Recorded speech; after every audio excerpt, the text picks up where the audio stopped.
कई महीनों से यह शब्द समाज में सहजता से प्रचलित हुआ।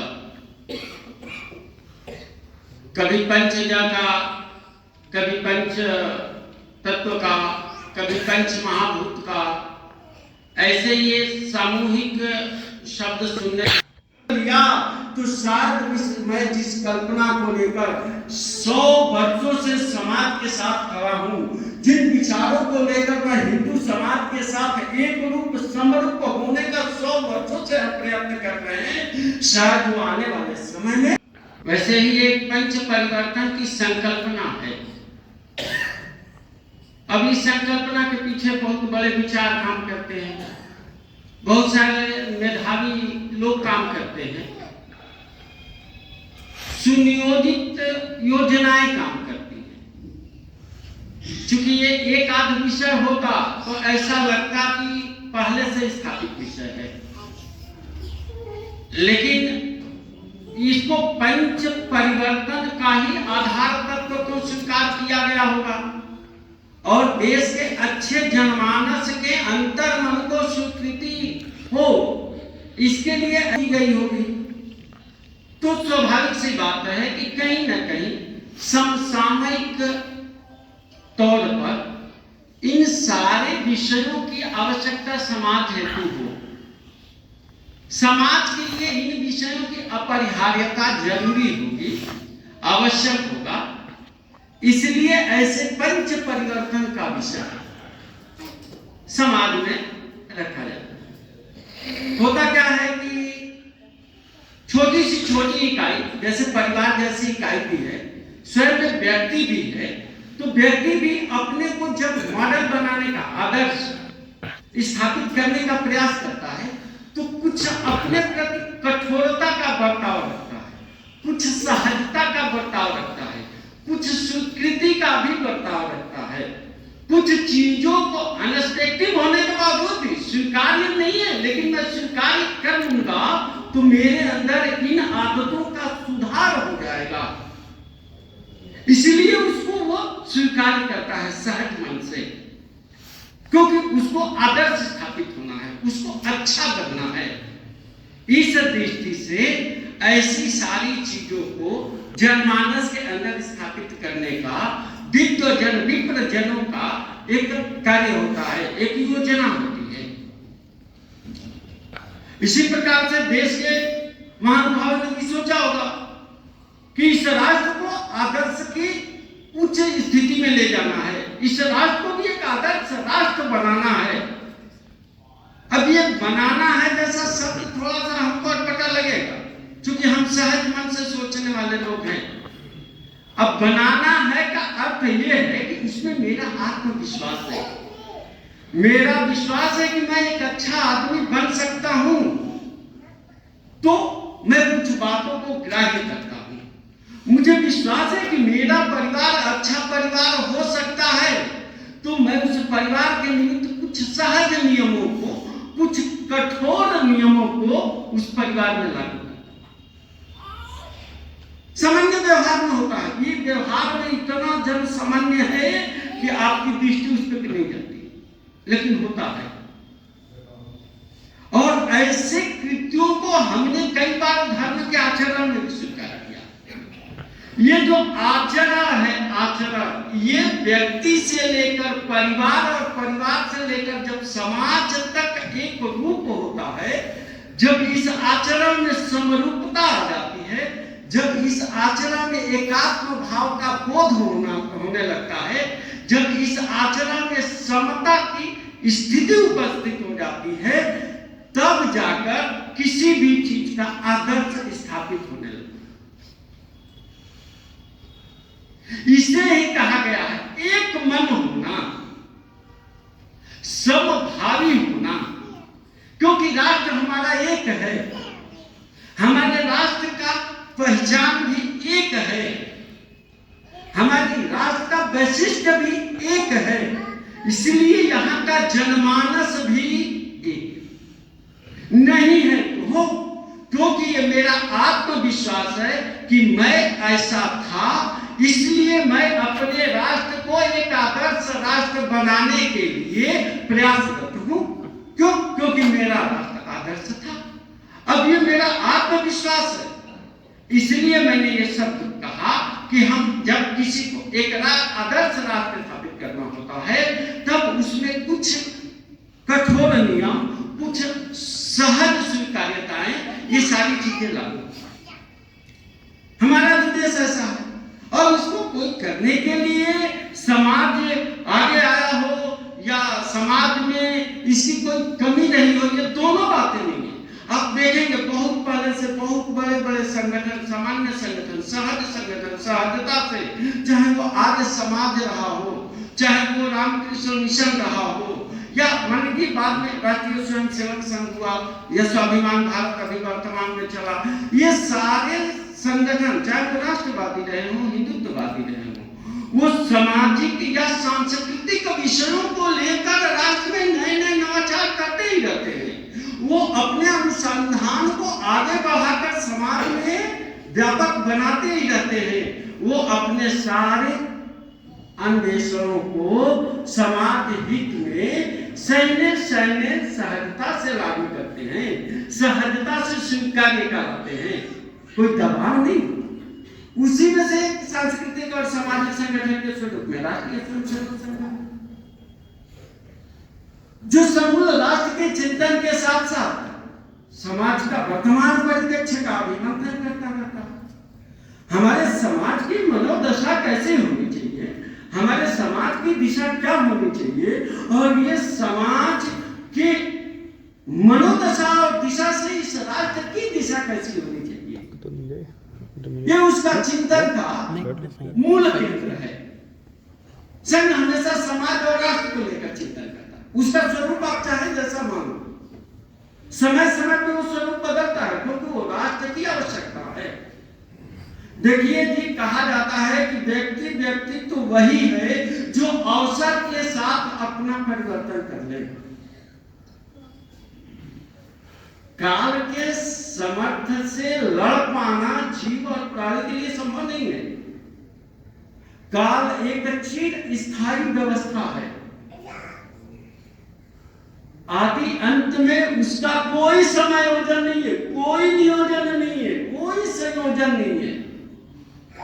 का मानव मन की समझ से स्थापित चिर स्थायी व्यवस्था है, उसके समर्थ से लड़ पाना संभव नहीं है। इसलिए समसामयिक परिवर्तन होना और लगा होगा राष्ट्रीय स्वयंसेवक संघ को वर्तमान परिप्रेक्ष्य में 27 वर्ष होने के शुभ अवसर पर यह महसूस हुआ होगा कि अगर राष्ट्र में इन 5 सद्गुणों का आचरण समाज ने स्वीकार कर लिया, तो शायद मैं जिस कल्पना को लेकर 100 वर्षों से समाज के साथ खड़ा हूं, जिन विचारों को लेकर मैं हिंदू समाज के साथ एक रूप समरूप होने का 100 वर्षों से हम प्रयत्न कर रहे हैं, शायद वो आने वाले समय में पूर्ण हो जाए।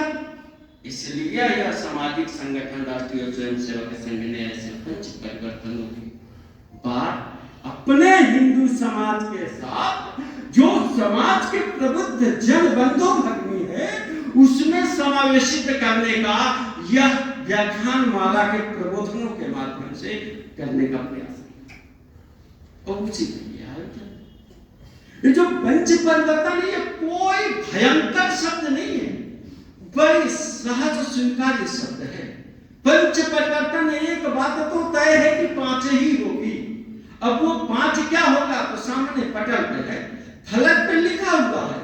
इन सारे शब्दों से या अगर वाक्य है तो इनसे अछूता और अनभिज्ञ अगर बात विचार को मैं छोड़ दूं, तो कोई भी ऐसा व्यक्ति नहीं बैठा है जो इनके मर्म को न जानता हो, इन 5 शब्दों के मर्म को न समझता हो। ऐसा कोई भी व्यक्ति यहाँ पर नहीं। कहने की आवश्यकता क्यों है? तो देखिए, कोई भी बात अपने परिवार में मातृ शक्ति या पितृ शक्ति, यहाँ तक कि भगिनी शक्ति या भ्राता शक्ति, बार बार आग्रह इसीलिए होता है कि वह आचरण में आ जाए। आचरण में किसी भी चीज को लाने के लिए थोड़ा प्रयास करना पड़ता है, थोड़ा सा दंड भी देना पड़ता है। कई बार छोटा बच्चा लेफ्ट हैंडर होता है तो माँ कभी थप्पड़ मारकर भी कहती है कि दाहिने हाथ से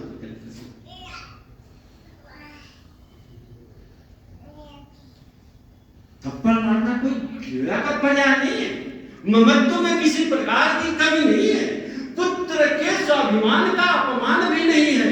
वो माता अहरनी से कर्तव्य है कि मेरा बच्चा कुमार्गी न होगा, शर्मागी बना रहे, इसलिए दंडित करके उसको आचरण के अहरनी से दिशा में प्रवाहित करने का एक आंशिक प्रयास है, छोटा सा प्रयास है एक माँ के द्वारा अपने पुत्र के लिए। ऐसे पिता भी करते हैं, भाई भी करते हैं, पत्नी भी करते हैं, ये सबके साथ हुआ है और सबने इसको सहजता से स्वीकार करके जीवन की इस यात्रा के मुकाम पर सभी लोग खड़े हैं।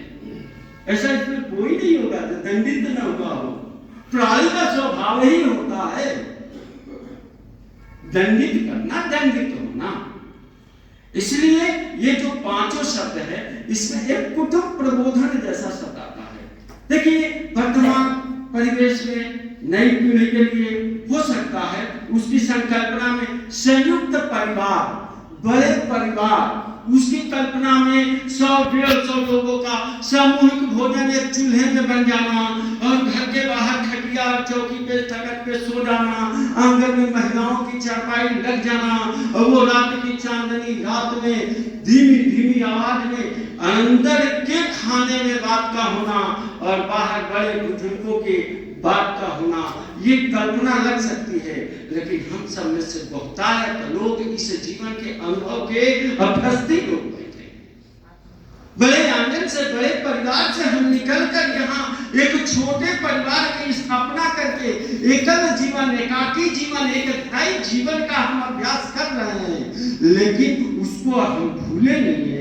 वो भी हमारे जीवन का एक महत्वपूर्ण हिस्सा था। जब संयुक्त परिवार में रिश्ते बनते थे, रिश्ते बसते थे, रिश्ते की अनुभूति होती थी, रिश्तों को हम जीते थे।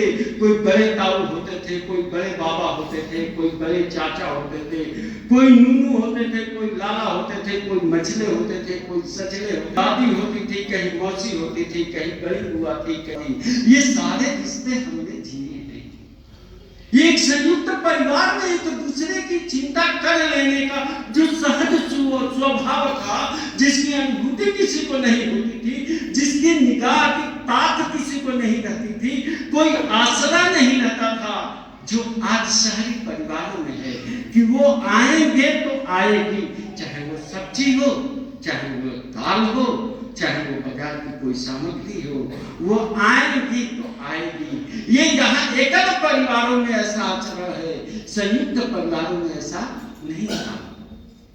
सारे काम मिलजुल कर होते थे, सारे काम बैठकर होते थे, काम बोझ नहीं होते थे, काम होते थे, इसलिए सहजता से हो जाते थे। किसी के मन में कर देने का कोई मलाल नहीं था और कोई बलमर्दन नहीं था, कोई उसका अभिमान नहीं था। संयुक्त परिवार हुआ करते थे, उसमें जीवन शैली सहज थी, उसमें सीखने को, जानने को, समझने को पर्याप्त अवसर प्राप्त होते थे, उसमें बहुत सारी चीजें मोटी किताबों की समाहित नहीं थी, लेकिन जीवन को सहज जी जाने को बहुत सारी कलाकृतियां उसमें समाहित थी। आज बड़े परिवार नहीं है, परिस्थितियां बनी है, लेकिन बड़े परिवार न होना कोई अभिशाप नहीं है। बड़े परिवार में बने रहना ये तो हमारा स्वभाव होना चाहिए। हमारी छतें अलग हो लेकिन जीना तो एक, हमारे छत अलग हो गए, हमारे भौतिक संसाधन अलग हो गए, क्या मनों में इन सारे संसाधनों की मलिनता इतनी स्थापित हो गई कि जो कल तक हमारे अपने थे आज कोई और सुहाता है और हमारे कल के अपने पराये लगने लगते। परिस्थितियां निर्मित हुई है, ये कोई दोष पूरा नहीं है, लेकिन क्या हम ऐसा विचार कर सकते हैं क्या कि जो हमारा मूल है, मूल था, मूल रहेगा। देखिए जी, व्यवहारिक बात इतनी ही है साहब, हम सभी लोग एक भी 27, ये राष्ट्रीय स्वयंसेवक संघ अपने 27 वर्ष को पार करने जा रहा है, हम में से बहुत सारे लोग 27 वर्ष को पार नहीं करेंगे, इसकी कोई गारंटी नहीं है। इसलिए हम 200, 300, 400, 500 वर्ष यहाँ जीने वाले नहीं है। हमारे महल, हमारी अट्टालिकाएं, हमारे भौतिक वर्तमान के संसाधन हो सकते हैं हमारे लिए पर्याप्त हो, परिपूर्ण हो, लेकिन इन सारे संसाधनों से जीवन की पूर्ति नहीं होती। ये जो पूरा नेचर है ना, ये जो प्रकृति है, ये हमारी आवश्यकताओं को पूर्ण कर सकती है, हमारे स्वार्थों को पूर्ण ये नहीं कर पाएगी, संभव नहीं है।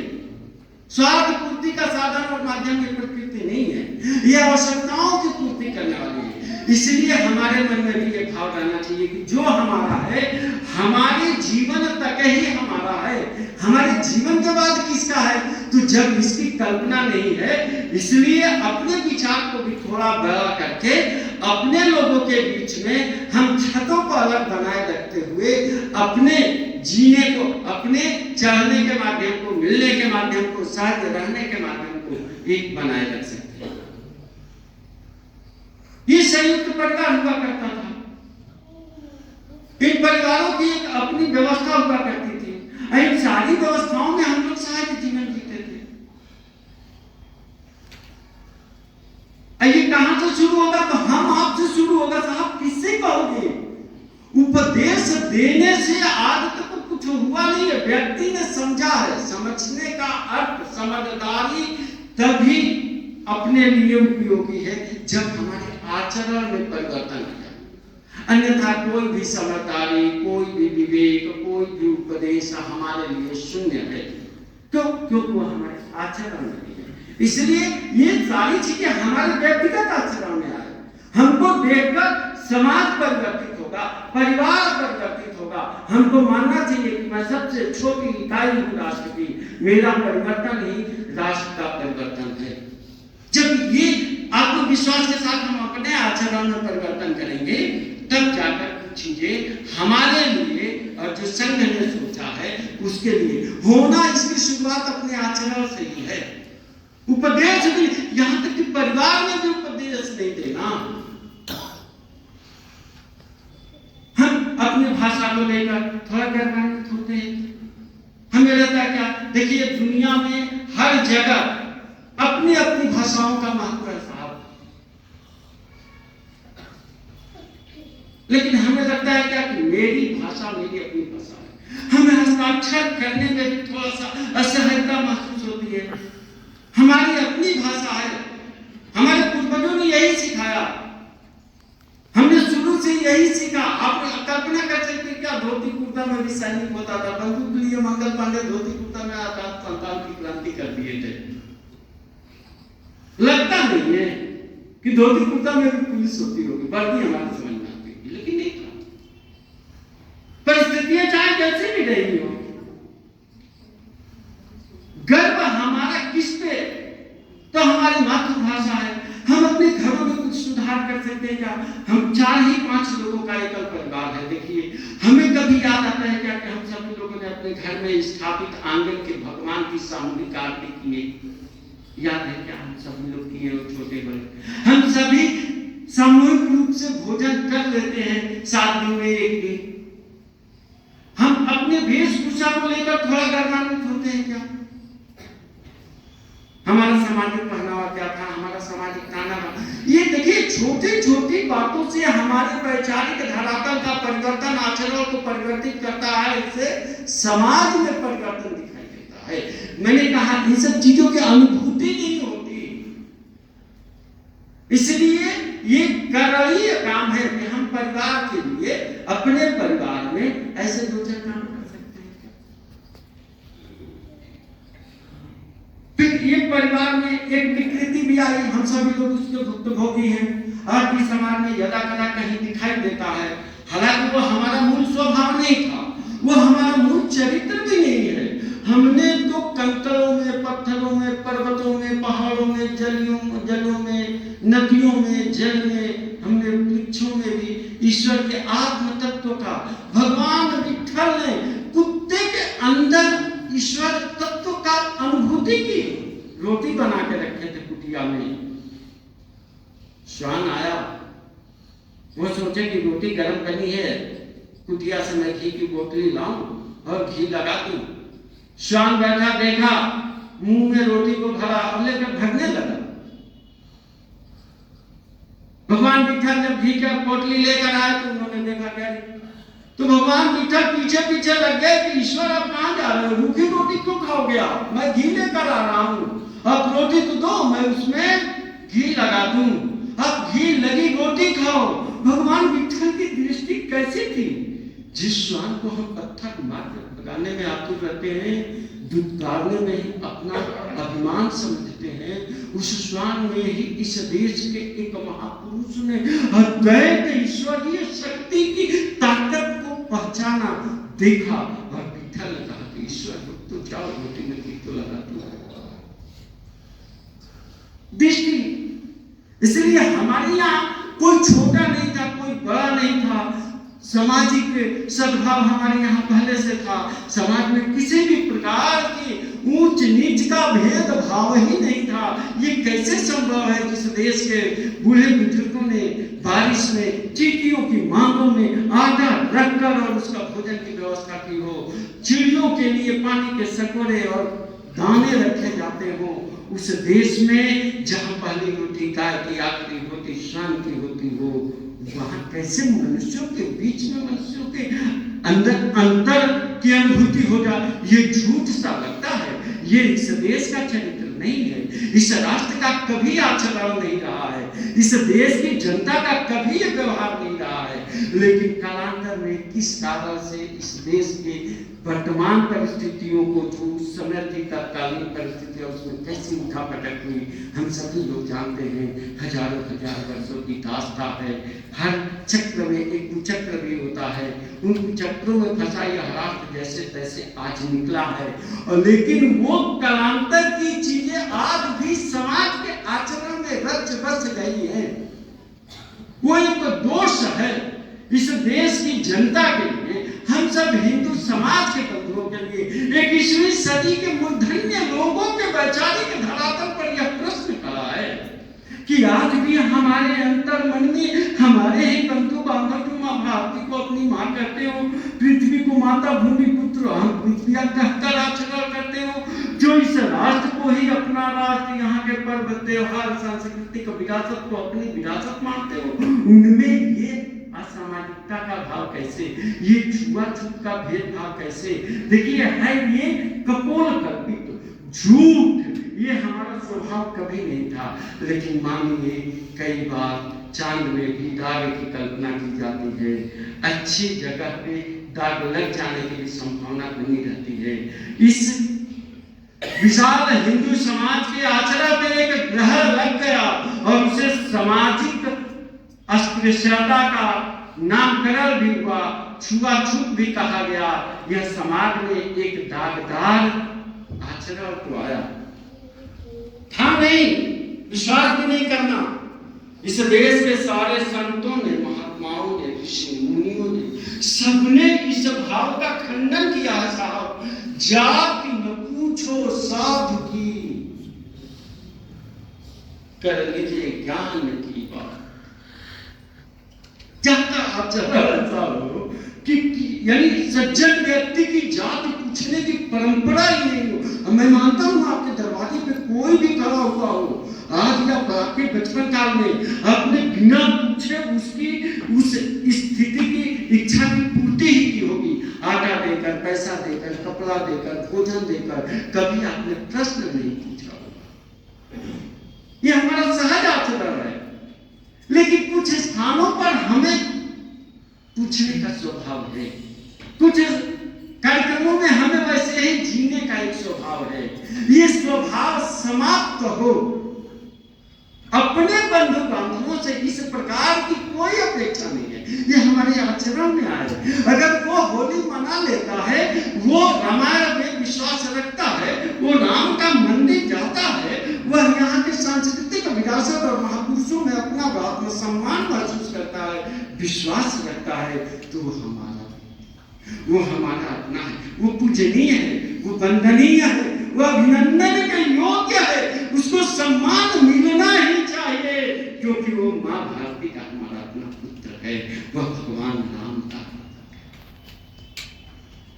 जो ये नहीं करता, जो ये नहीं है, उसका नाम नाम चाहे आप जो दे दो। हमारी दादी तो मलिक जी कह दिया करती थी, हमें तो उतना ही याद है कि जो राम में विश्वास, रामायण में विश्वास नहीं करता, जिसको होली दिवाली दशहरा अच्छा नहीं लगता, जो यहाँ के महापुरुषों को अपना महापुरुष और यहाँ की सांस्कृतिक विरासत को अपनी विरासत नहीं समझता, शायद वो अछूत है, शायद वो हमारे आचरण योग्य नहीं है, शायद उसके साथ हमें ऊंच नीच का भाव नहीं। निर्णय आपका है। समाज में अगर अब भी कहीं शमशानों में अंतर है, जल के केंद्रों पर, जल के स्रोतों पर अगर इस प्रकार की असमानता है और हमें दिखाई देती है, तो जीवन के शेष समय को हम इसको अभियान बनाकर समाप्ति के लिए लगा देना चाहिए। हमें लगा देना चाहिए कि मेरे गांव की एक कुरीति समाप्त होना चाहिए। ये एक पाखंड है, जो है नहीं, ये एक झूठ है, ये अब नहीं होना चाहिए। इन सारी चीजों से हम कितने मजबूत हुए होंगे, ये कदाचार करके हमारा मनोबल कितना बढ़ा होगा। हो सकता है हमारा मन वर्धन हो गया हो, हमारा बल वर्धन हो गया हो कि हमने अपने ही समाज के तथा कथित बांधवों का अपमान करके मैं अभिमान से परिपूर्ण हो गया। लेकिन सच मानिए, महर्षि व्यास का यही पाप है, जो उन्होंने कहा है कि पापा है पर पीड़नम, पापा है पर पीड़नम, पापा है पर पीड़नम। दूसरों को पीड़ा देना ही पाप है। शायद हमने अपने स्वार्थ के अभिमान में एक पाप कर्म का कृत्य कर दिया और निराबुद्धि होने के नाते इस पाप की अनुभूति हम नहीं कर पाए, हम इस पाप को समझ नहीं पाए। इसलिए समाज में अगर आज भी कहीं दिखाई देता है कि मंदिर जातियों के आधार पर दरवाजे खुलते हैं और वहां पे प्रसादों का चढ़ावा जातिगत आधार पर है, वहां पूजन की पद्धति जाति विशेष से है, तो मेरे मित्रों, अपने जीवन के शेष उम्र को, शेष समय को अभियान बनाकर इस बुराई को समाप्त कर देते। यही आपकी सबसे बड़ी देशभक्ति है, यही राजनीति। कब तक हम जल स्रोतों अलग है नहीं, लेकिन कहीं कहीं दिखाई देता है, कहीं कहीं लगता है तो इसको तत्कालीन रूप से समाप्त करें। अब समाज में किसी प्रकार के एक ही आराध्य को अपना आराध्य मानने वाले बंधु बांधवों के विचार और व्यवहार में किसी प्रकार का ऊंच नीच, छोटा बड़ा, भेद विभेद का विचार नहीं होना चाहिए, इसका व्यवहार नहीं होना चाहिए। और ये भी हमारे व्यक्तिगत आचरण का काम है। शायद हम करेंगे तो हमारे घर की मातृशक्ति सहज होगी, और जब ये सहज होगी तो भारत का भविष्य सहज होगा।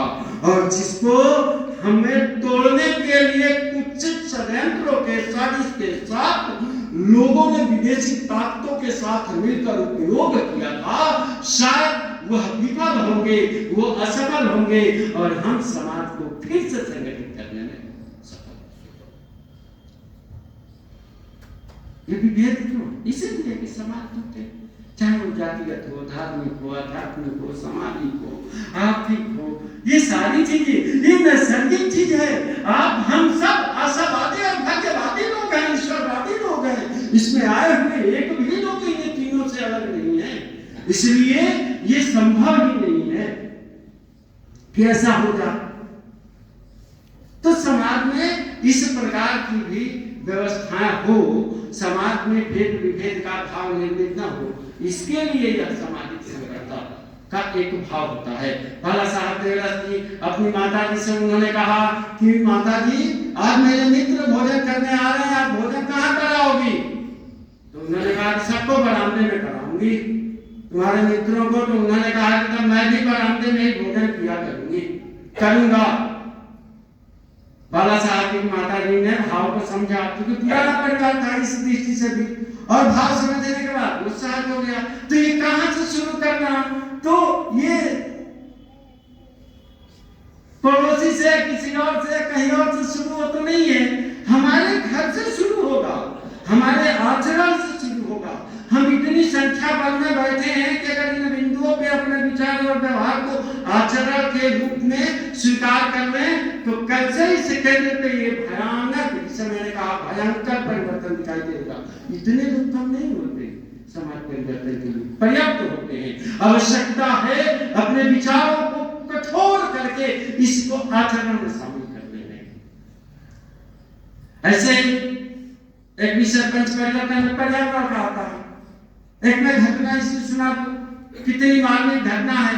कोरोना काल में एक बड़े ही अच्छे व्यक्ति, धनवान व्यक्ति डिस्चार्ज होकर दिल्ली के अस्पताल से निकले। जैसे वो अपने घर वालों के सानिध्य में आए जाने के लिए, तो वॉचमैन यानी वहां जो क्लर्क लोग होते हैं अस्पताल के, प्रबंधन के लोग दौड़े भागे। एक व्यक्ति आया और कहा कि साहब आपके बिल में ये 72,000 का बिल है, लेकिन इसमें 900 रुपया एक सिलेंडर की कीमत छूट गई है, मैं इसमें जोड़ना चाहता हूं। तो वो व्यक्ति जो थे उनकी आंखें नम हो गई, वो थोड़ा भावुक हो गए ये बात सुनकर। तो उस वॉचमैन ने कहा, उस प्रहरी ने कहा कि ठीक है साहब, अगर आपके पास अभी पैसा नहीं है तो कोई बात नहीं, आप बाद में लाइएगा और जमा कर दीजिएगा। तो उन्होंने जवाब दिया उस महानुभाव ने उस वॉचमैन को कि नहीं, मैं इस बात के लिए नहीं रो रहा हूं कि मेरे पास पैसे नहीं है, पैसे तो मैं इससे ज्यादा भी दे सकता हूं, 72,000 दिया हूं, 900 और दे सकता हूं, इससे भी अधिक दे सकता हूं। मैं वो सिर्फ इसलिए रहा हूं कि भगवान ने मुझको इस 70 वर्ष की आयु तक किसी भी प्रकार का कोई शुल्क ऑक्सीजन का नहीं दिया, लेकिन आज मुझे अपने जीवन में ऑक्सीजन की कीमत भी 900 रुपया चुकानी पड़ रही है। मैं उस परम पिता परमेश्वर को धन्यवाद देता हूं जिसने अपने दी हुई चीज का कोई भी एडवांटेज, कोई भी कीमत हमसे नहीं मांगी। शायद यही सोच, यही विचार पर्यावरण है। पर्यावरण वही है जिसको हम घर में तैयार नहीं कर सकते, पर्यावरण वही है जिसको हम किसी लैब में तैयार नहीं कर सकते, पर्यावरण वही है जिसको हम अधिक से अधिक सहेज सकते हैं, सुरक्षित कर सकते हैं, संरक्षित कर सकते हैं, संवर्धित कर सकते हैं। जितना कर सकते हैं सिर्फ वही पर्यावरण है। बाकी तो पर्यावरण प्रकृति प्रदत्त है जो सिर्फ हम प्राणियों के लिए है। हम उसमें कोई सहयोग नहीं कर सकते। सहयोग से कितना कर सकते हैं कि उसका रक्षा, भरण पोषण कर सकते हैं। अगर हमने इतना कर लिया तो हमने पर्यावरण को ठीक कर लिया। पर्यावरण विचार का भी होता है, पर्यावरण व्यवहार का भी होता है, पर्यावरण परिवार का भी होता है, समाज और राष्ट्र का भी होता है। जब व्यक्ति का मानसिक परिवर्तन, पर्यावरण खराब होता है तो व्यवहार खराब हो जाता है, फिर वो परिवार और समाज में प्रस्तुतित होता है, समाज से राष्ट्र में दिखाई देने लगता है। वर्तमान परिप्रेक्ष्य में दिखता होगा, विकास के नाम पे पर्यावरण का नुकसान भी हमें समझ में आया होगा। समाज द्वारा भी कुछ चीजें समझ में आई होगी कि पर्यावरण को लेकर समाज ने एक बड़ा नुकसान किया, जाने में अनजाने में। हो सकता है व्यक्तिगत स्वार्थों में नुकसान कर गया हो, चाहे वो पानी का विषय रहा हो, पेड़ का विषय रहा हो, या आधुनिक लकड़ी का विषय रहा हो। सबके घरों में सबकी जरूरत है, लेकिन आपको मालूम है कि प्रकृति में इतने संसाधन नहीं है जो लकड़ी से पूर्ण हो जाए, लकड़ी उसकी आपूर्ति को पूरी कर दे। मेरे मित्र, सहजता से प्लास्टिक की कुर्सी पे आपसे शोभित हो गिरा नहीं है समाज में व्यवस्था। अगर इसको देखकर आपके मन में भय पैदा होता है, आपका अंतर मन थोड़ा भयभ्रांत होता है कि अगली पीढ़ी में क्या व्यवस्था होगी, शायद यहाँ भी लकड़ी नहीं होगी, अन्यत्र भी कहीं लकड़ी नहीं होगी। डर से कहते हैं, ऐसे डर से भयभीत होकर भावी पीढ़ी, अगली पीढ़ी के लिए चिंतन कर जाए, वही पर्यावरण संरक्षण है। यही देशभक्ति का एक आधार है। आपने अपने जीवन में 40 लीटर 50 लीटर से खूब नहाया, लेकिन बुरा मत मानिए, आज शादियों में प्यास छोटी हो गई, 100 ग्राम की पानी की बोतल मिलता है आपको। कल्पना करिए 150 ग्राम की प्यास हो तो एक घुट में नहीं पूछती, आपको दूसरा उठाना पड़ता है। 250 ग्राम का हो तो तीसरी बोतल उसी से लेनी पड़ती है। आपकी प्यास हटा दी गई, घट गई, छोटी हो गई, आपके ईश्वरीय प्रदत्त प्रोडक्ट तक कुठाराघात कर दिया गया। हमने नहीं समझा। हमारी प्यास को बंधक बना लिया गया कि हम इतना देंगे, इतना ही आपको पीना है, उसके बाद की प्यास के लिए मैं पुनः दूंगा। ये समझने वाली बात है पानी समस्या है, दुनिया में समस्या है। पेड़ थे वो समस्या ही थी। सबको मालूम है भारत का आकाश सिर्फ इतना है कि आप जैसे बैठे हुए प्रत्येक महानुभाव के ऊपर 28 पेड़ है। आवश्यकता 422 पेड़ की है एक व्यक्ति के लिए।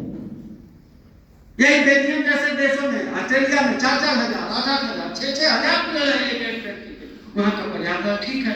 इसलिए मन का पर्यावरण ठीक बना रहे तो राष्ट्र का पर्यावरण ठीक रहेगा। बहुत बड़ी बात इसमें नहीं। हमारे आचरण से पॉलिथीन थोड़ा सा मुक्त हो जाए, हम हो जाए, घर हो जाए, आंगन हो जाए, अच्छी बात हो जाए तो करिए। आपके पहले वाले नहीं किए, आपके लिए समस्या किए, आप नहीं करोगे। जिसको अच्छा देने की कल्पना करके जा रहे हो, शायद मैंने कहा आप 100 वर्ष, 300, 400 वर्ष जीने वाले नहीं हो। आप देकर जाओगे, आपको लगता है कि हमने सब कुछ दे दिया। ये हो सकता है आपके मन स्थिति में सब कुछ हो सकता है कि को लगे कि बहुत कुछ दे दिया यार, समाज ही गलत दे दिया। इन्होंने तो बोतल में पानी भर के दे दिया, इन्होंने तो ऑक्सीजन का सिलेंडर दे दिया, इन्होंने सब कुछ दिया। उनकी परिभाषा थी, हमें बहुत कुछ नहीं मिला। ये मेरी परिभाषा है।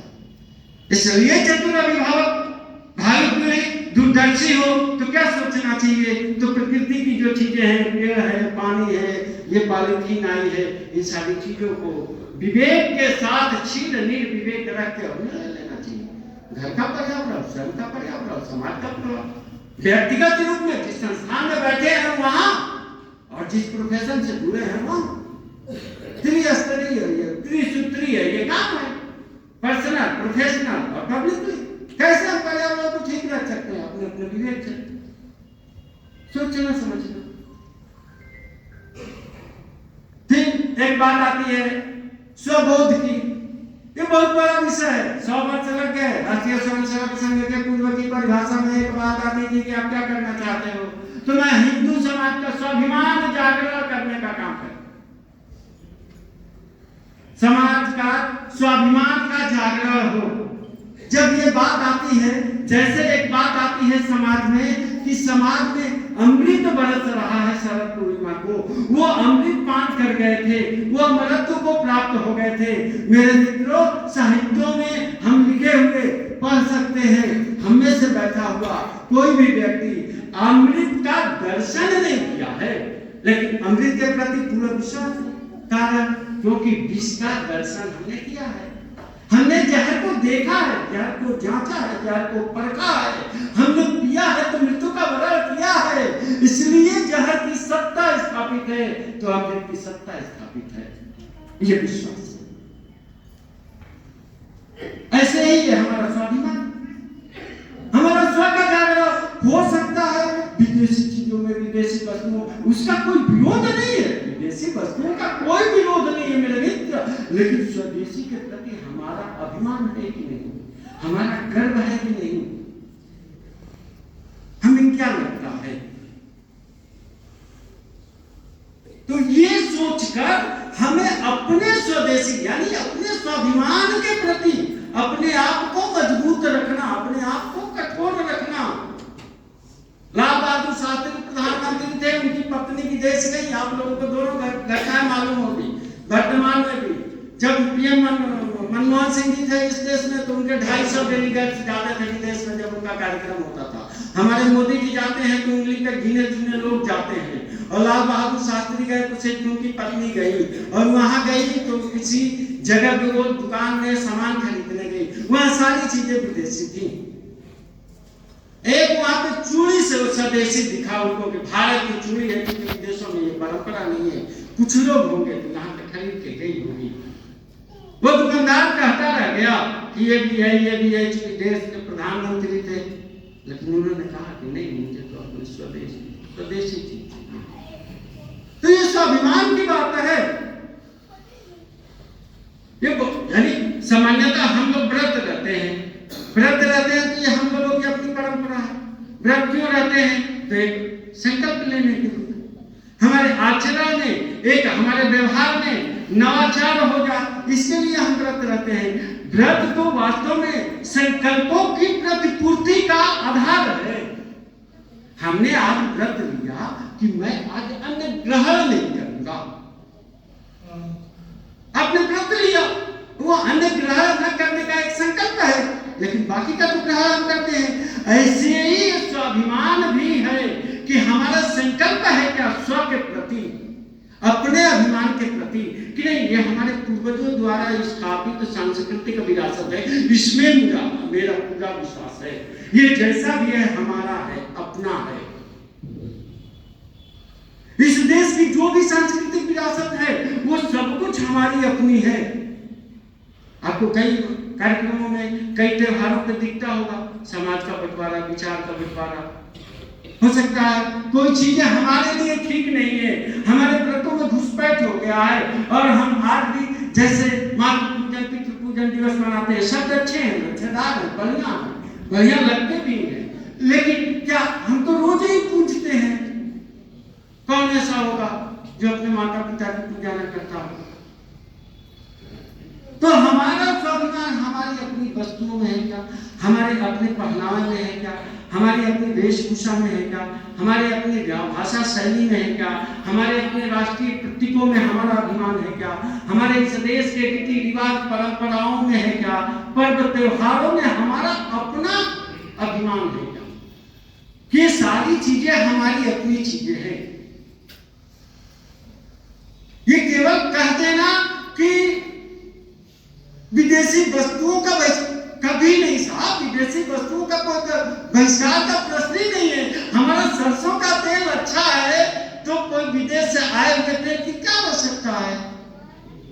हमारे देश की निर्मित कंपनियों द्वारा बना हुआ उत्पाद सामग्री ठीक है, हमारे उपयोग में है, तो हमें अपने छीन विवेक का इस्तेमाल कर लेना चाहिए और करके उससे अपने जीवन की पूर्ति करना चाहिए।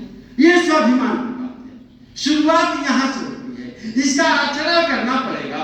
हो सकता है रिंग का, सर्फेक्सल का, टाइप का, लक्स का, लाइफ बॉय का कोई विकल्प इस देश में ना हो, लेकिन कुछ तो होगा। ऐसा नहीं है कि बिल्कुल ना, कम से कम उन चीजों का, कम से कम अपने स्वाभिमान को आहत करो, अधिक से अधिक अपने स्वाभिमान का संरक्षण करके रखो, बचा कर रखो। कोई सामग्री खराब नहीं होती। ये जो स्वदेशी है ना, ये एक प्रकार का, मैं आपको बताऊं, विचार है। ये विचार अपने मन मस्तिष्क में स्थापित होता है, तो व्यवहार में आता है, व्यवहार में वो आता है तो वो अनवरत चलता है, वो स्वभाव बन जाता है। फिर आपको लगने लगता है कि नहीं यार, हमको यही चीज चाहिए। आप 4 दुकान पर ढूंढते हो, निबिया इस पे नहीं मिलता तो वहां ढूंढते हो कि नहीं? ढूंढते हो आप। ऐसे ही हमारी जब अपनी चीज नहीं मिलेगी तो हम ढूंढेंगे। इसलिए स्वदेशी वस्तुओं को लेकर, स्वदेशी उत्पादों को लेकर, या अपने देश के सारे क्षेत्र में विविध क्षेत्रों की जो पराकाष्ठा है, जो विभूतियां हैं, उनके प्रति हमारे मन मस्तिष्क में भाव कैसा रहता है? हम इस देश के संत, महात्मा, ऋषि मुनि, यहाँ के क्रांतिकारी, यहाँ के महापुरुष, यहाँ के वैज्ञानिक, यहाँ की मातृशक्ति, यहाँ के अन्य लाखों लोग जो हुए, जिन्होंने इस देश को बचाकर आज तक हमारे हाथ में दिया, ऐसे लोगों के प्रति हमारा भाव कैसा रहता है? उनके जयंती पे, उनके पुण्यतिथि पर हमारा व्यवहार कैसा रहता है? हमारा विचार कैसा रहता है? इन सबके प्रति हमारी जो जागरूकता है, वही हमारा स्वभाव का, हमारे स्वाभिमान का जागरण का कारण है। और इसी प्रकार से एक बात आती है, अपने देश में 6 मूल अधिकारों की बात की गई है संविधान में, इसलिए बात अधिकारों की नहीं है। जैसे अधिकार की बात आती है कर्तव्य उसके सामने खड़ा हो जाता है अपने आप, क्योंकि ये सारी व्यवस्था गर्भस्थ व्यवस्था है, ठीक ना। अधिकार की बात होगी तो उसके गर्भ में ही कर्तव्य की बात निहित हो जाती है, रात की बात होगी तो दिन की बात निहित हो जाती है। तो ये जो अपना नागरिक कर्तव्य, नागरिक बोध, नागरिक शिष्टाचार की बात है, ये बहुत बड़ी बात नहीं है। हम अपने को अच्छा रखने के लिए सुबह से लेकर शाम तक, आखिरी जगने के बाद से लेकर सोने तक क्या सोचते हैं? अपने को ठीक रखने के लिए हर पल आप सोचते हो मेरा चश्मा, मेरा जूता, मेरा मोजा, मेरा मफलर, मेरी टोपी, मेरी सारी व्यवस्था वेल मेंटेन है कि नहीं, मैं एज ए एग्जीक्यूटिव पर्सन दिख रहा हूं कि नहीं। बार बार कांच का सहारा लेना पड़ता है, जो आपके प्रतिबिंब को भी उल्टा करता है, फिर भी उसके विश्वास में आप विश्वास करके सामने खड़े होते हैं। ये क्या है? आपका व्यक्तिगत भाव है। ऐसे जब भी हम कुछ करते हैं तो अपने देश को अपने आईने के, दृष्टि के आईने में रखते हैं कि नहीं। ये नागरिक शिष्टाचार, ये नागरिक कर्तव्य है, हमारा कर्तव्य है। वो कई बार मन को लगता है अरे यार कानून धरा है, रखा है, ठीक है, उतनी देर के लिए कोई दिक्कत नहीं है। एक बार पंडित दीनदयाल जी उपाध्याय ट्रेन में सफर कर रहे थे। एक युग ऐसा था जब हमारे यहाँ रेडियो चलाने के लिए भी सरकार से, स्थानीय निकाय से लाइसेंस लेने की जरूरत पड़ती थी। अब वो रोज समाचार अपने रेडियो में सुनते थे पंडित दीनदयाल जी। अब ट्रेन में गए तो उसी रोज दुर्भाग्य से उनके रेडियो का लाइसेंस की तिथि समाप्त हो गई। अब उनके पड़ोसी ने रेडियो लिया था उसी ट्रेन में, तो उन्होंने उनसे आग्रह किया कि आपका रेडियो है, ये समय हो रहा है, देश का समाचार आने वाला है और आप अपनी रेडियो खोल दें, चालू कर दें। तो उन्होंने कहा कि रेडियो तो आपके पास भी है। कहा कि हाँ है। तो क्या इसकी बैटरी चली गई है? तो नहीं। तो क्या ये खराब है? तो दीनदयाल जी ने कहा कि नहीं। इतनी बात सुनकर और वो अपना रेडियो चालू करने लगा। जब चालू किया तो कहा कि अब आपकी बैटरी भी खराब नहीं है और आपकी रेडियो बैटरी भी खत्म नहीं है, रेडियो भी खराब नहीं है, तो आप अपने रेडियो से समाचार क्यों नहीं सुन रहे? तो पंडित दीनदयाल जी ने सहजता से किया कि मेरे ट्रांजिस्टर का जो लाइसेंस था वो आज की तिथि तक ही वैधानिक था, आज वो अवैधानिक हो गया है, समाप्त हो गया है।